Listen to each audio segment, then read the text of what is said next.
Happy Saturday, everybody.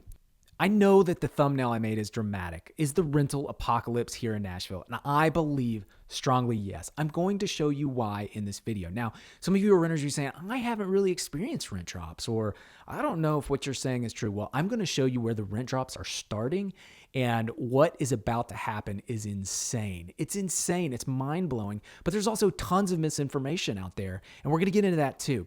Now, if you're a home buyer, you may say, I don't really care about rents. You should care about rents because especially if you live in Davidson County, almost 30 to 50% of transaction volume in 2021 were investors or second home buyers, and they care about rent. That means almost 30 to 50% of home purchasers, when you go to buy in Davidson County, care a lot about rent multiples and how it values your house. In fact, they're one of the reasons that we saw such a shoot up in home values. So it's really important that you care about this too. But don't trust me. Let's get into the data and you guys decide if what I'm saying is just dramatic and sensational or if I really have a point. Let's take a look and you can tell me in the comments. Okay, let's start off with this crazy headline by Nashville Business Journal, which, by the way, I love Nashville Business Journal, not hating on them, but I am going to hate on this headline. Rent in Nashville increased an average of nearly 10% last month. Well, there you go, folks. Rent increased. We're in trouble. Now, what you have to understand here is rent actually did increase, and we're going to talk about why here in just a second, but it's all fake. And even this headline is extremely misleading. Nashville was among the cities that saw the steepest rent hikes last month with an increase 9.8%.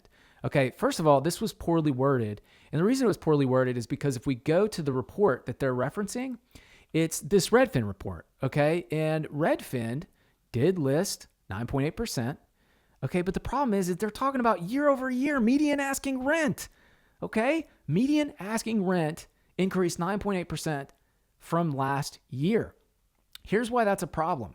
If we look at CoStar data, we'll see that yes, in January, rents did increase. By the way, this is asking. I'm about to show you some really interesting information here. But they did increase, but they only increased, what was that? Like maybe 1%. And when we look at they peaked last July. Rents peaked last July in Nashville. Okay. And guess what? They're tanking again. Well, why are they tanking? Let me just tell you, December and January are like the least important months when it comes to asking rent because nobody's moving in December and January.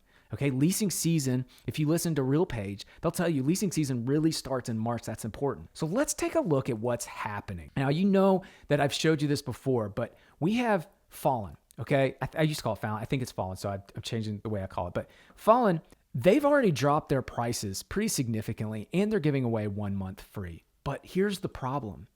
They opened up almost a year ago. They opened up in July and they still have over 100 units available, which means they're not 80% occupied. They're probably 70. If I had to guess, they're 70-ish% occupied. Okay. Why is that a problem? Because this just came online. Okay. Margot Midtown. And if we come down here, look at this one. This just came online. By the way, guys, Alcove's that Tetris building I was sitting in front of. Let me show you this real quick.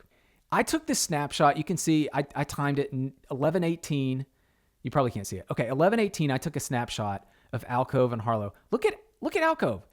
It was listed from $21.95 to $46.95. Well, what's it listed today?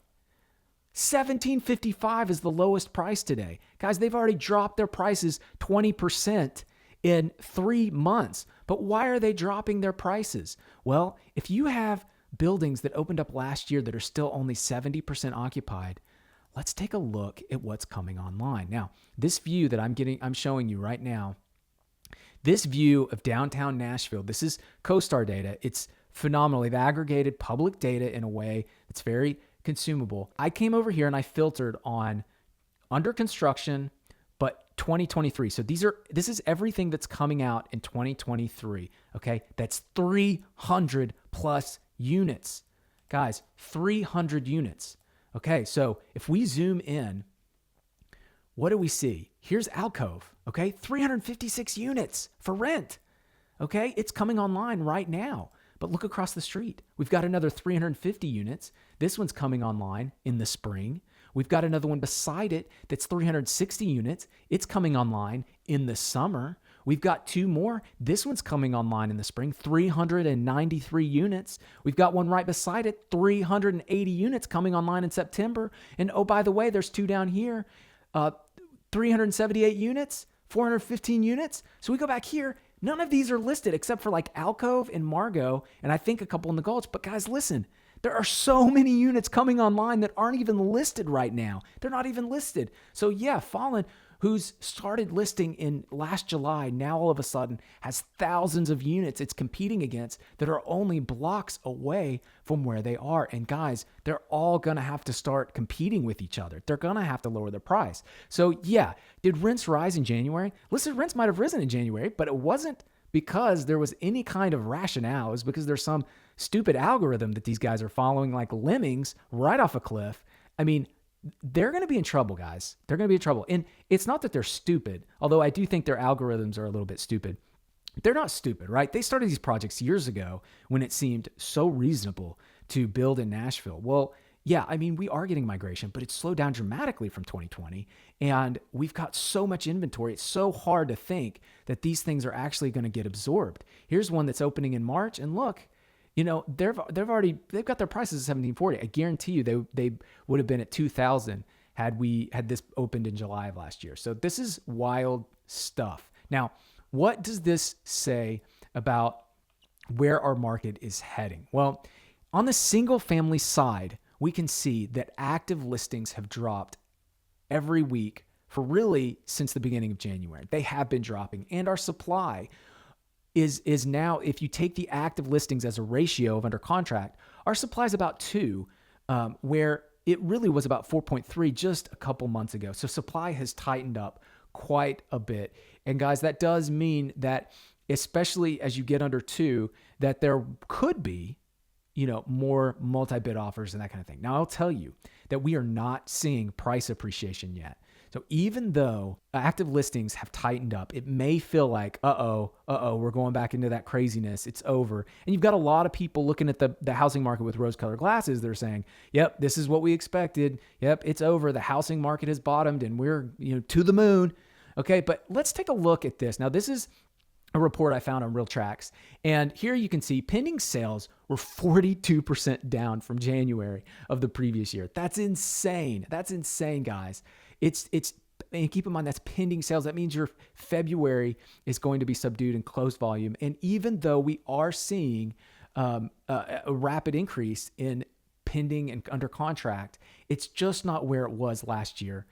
And inventory is so much higher. Now, let's take a look at new listings. New listings, we saw a big jump compared to last year. Now, historically, it's still average or low, but for last year, compared to last year, our January was pretty decent on new listings.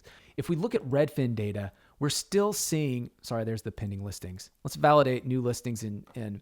So for Nashville, we can see we're still on track for 2022 levels. Guys, that's all that has to happen here for us to have a deluge of inventory is for the same thing last year to happen this year. Now, you may say, well, people aren't going to list. Glenn Kelman came on CBC and said, well, people aren't going to list. They're just going to put their house up for rent. Well, guess what, guys? They're just going to join the rental apocalypse when they put their house up for rent. There's really no way around this. It's going to hammer house prices one way or the other. Home prices, whether it comes from rental ratios or whether it comes from oversupply, home values are going to have massive downward pressure this year. By the way, money printing may save some of those apartments, those multifamilies from getting like insolvent, but what it won't do is make people move in. You can't print money and make people move into apartments when there's not anybody to move into them, not for another year or two. Okay, so what's this doing to home prices? Now, in February, so far, our median sales price is $440. Guys, if this closed at $440, we would be year over year negative for February. I don't think this is going to happen. And the reason I don't think it's going to happen is because when I look at what's under contract, I've been seeing a higher list price than $449. So I think under contract is going to, when everything closes for February, I think this is probably going to be closer to $460, and this is probably going to be closer to $450. We'll probably close out the month either flat to January, or maybe even, I could see us going up to $455. I think that's probably the high, I would say, but we'll see. I mean, I don't know for sure. And certainly there is tightness that I just showed you that's creating a little bit of upward pressure. But like I said, I think it's very, very temporary. Look at this.